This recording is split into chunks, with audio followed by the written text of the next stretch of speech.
हिमालय के बर्फीले जंगलों में, जहां पेड़ बर्फ की सफेद चादर ओढ़े खड़े थे और ठंडी हवाओं में सन्नाटा पसरा रहता था, एक गहरा रहस्य छिपा हुआ था। कहानी शुरू होती है एक अकेले भालू जिसका नाम था बलवान। बलवान एक विशाल लेकिन दयालु भालू था। वह अपनी गुफा में अकेला रहता था। एक दिन जब वह भोजन की तलाश में निकला तो उसने बर्फ में एक हलचल महसूस की। ध्यान से देखने पर उसे एक छोटा सा चीते का बच्चा दिखा। वह कांप रहा था और उसकी मां का कहीं पता नहीं था। शायद किसी शिकारी ने उसकी मां को मार दिया था। बलवान का विशाल दिल इस दृश्य को देखकर पिघल गया। उसने बच्चे को अपनी बड़ी गर्म गोद में उठा लिया और गुफा की ओर चल पड़ा। बलवान ने उसे नन्हा नाम दिया। नन्हा शुरू में डरता था, लेकिन बलवान की कोमलता और देखभाल ने उसके दिल में विश्वास जगा दिया। बलवान ने उसे अपने पंजों से सहलाया, अपनी गुफा की गर्मी दी और जो भी भोजन जुटा सकता था वह लाकर उसे खिलाया। नन्हा धीरे धीरे बड़ा होने लगा। वह बलवान के पीछे पीछे चलता, बर्फ पर फिसलता और खेलता। लेकिन इस अनोखे परिवार के जीवन में एक गहरा रहस्य छिपा था।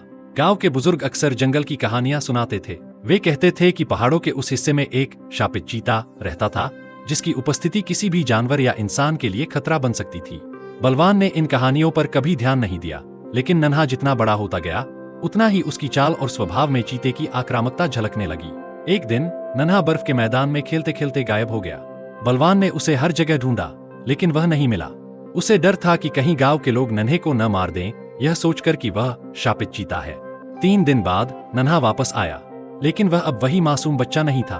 उसकी आंखों में अजीब सी चमक थी और उसकी चाल में कुछ अलग था। उसने बलवान को बताया, मैं अपनी असली पहचान जानने गया था।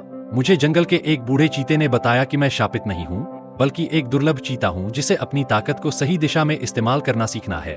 बलवान ने नन्हे को गले लगाते हुए कहा, बेटा, यह शक्ति तुम्हारे भीतर है, लेकिन इसे सही कामों में लगाना ही तुम्हारी सबसे बड़ी जीत होगी। समय बीता और नन्हा अब एक ताकतवर चीता बन गया। उसने जंगल में शांति बनाए रखने का बीड़ा उठाया। वह शिकारी जानवरों को समझाने लगा कि बिना जरूरत किसी को नुकसान न पहुंचाएं। बलवान और नन्हा का रिश्ता अब केवल पिता पुत्र जैसा नहीं था, बल्कि एक गहरी दोस्ती में बदल गया था। इस कहानी ने यह सिखाया कि परिवार खून के रिश्ते से नहीं, बल्कि प्रेम और देखभाल से बनता है, और हर शाप या कमजोरी को ताकत में बदला जा सकता है।